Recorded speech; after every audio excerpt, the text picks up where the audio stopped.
In this video, let's take a look at the incidental pivot animation. Now this one is going to be a little bit longer of a video because this is a little bit more elaborate of an animation. It's probably one of our signature animations. It creates a very cool and interesting effect, but there's a little bit more kind of options here that we need to look at. So first of all, this is one of the few animation effects so far that allows for multiple fonts. So let's go ahead and select one of these presets. I've got a set here already done with 3 sort of pre-designed. So you can select one of these presets, or you can, go ahead and use the font browser to select specific fonts. And so it's going to randomly choose from those fonts. And similarly in the color area, I can go down here and I can select multiple colors. If I hold down the control key and click on a color palette, I can select all of the colors in that palette there. So I have some other options. As you noticed, I could have done the first 3 in a color group, or first 2, last 3, or last 2. And so I don't want to do that, so I'm going to keep those. Now, another thing that you'll notice here is we don't have a range feature. This is an animation that is going to take up the whole stage, so you can't specify just a small area like most of the other animations. So this animation needs the full stage. And so we have some options here for the font size range. It'll randomly choose fonts in this range of sizes.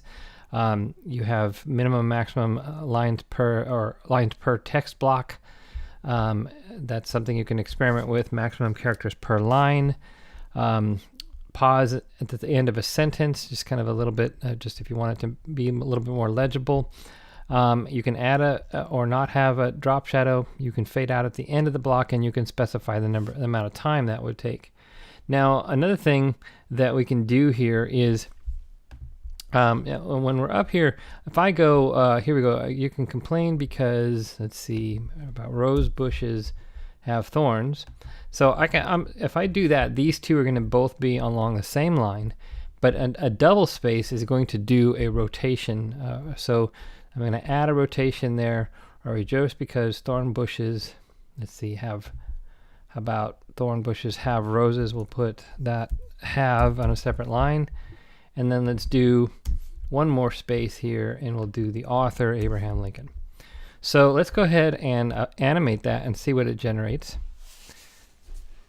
So you can see the first 2 lines, when I have those spaces there, they just stayed in the same. Then it did a rotation when I did a double space. So there's another rotation, and there we go. So this is covering the everything. So let's go ahead and see. If I scrub here, you'll see that I could see. Now it is cutting off Abraham Lincoln a little bit, so yeah, I might want to do something like this, and then apply it.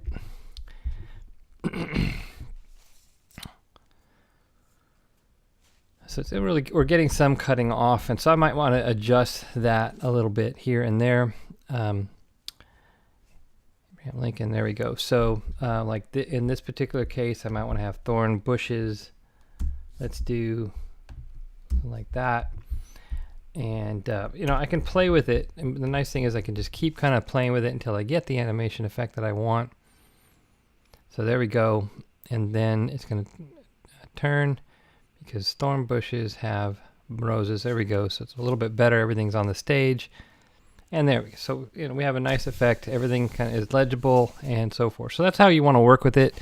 You might need to play with it a little bit in order to get it. Now I could have done some other things to make everything fit, like adjust the stage size or the size of the fonts. I could have made the font sizes smaller, and that would have made it all fit probably better as well. But you might have to tweak a little bit in order to get everything working for this. But once you're happy with it, you can do that, or you can just kind of start over with something else. There is some randomness to what is going on, particularly in the selection of the fonts and the colors. But these allow you to sort of do some amount of control, and then the double spaces will do the rotation. And as you saw, when there's only a single space, it's just going to go ahead and start over on a new line below the previous line. So that's how you work with incidental pivot. If you want more information, you can click on this little eye icon, and it will give you some more detailed information on how to work with the incidental pivot animation.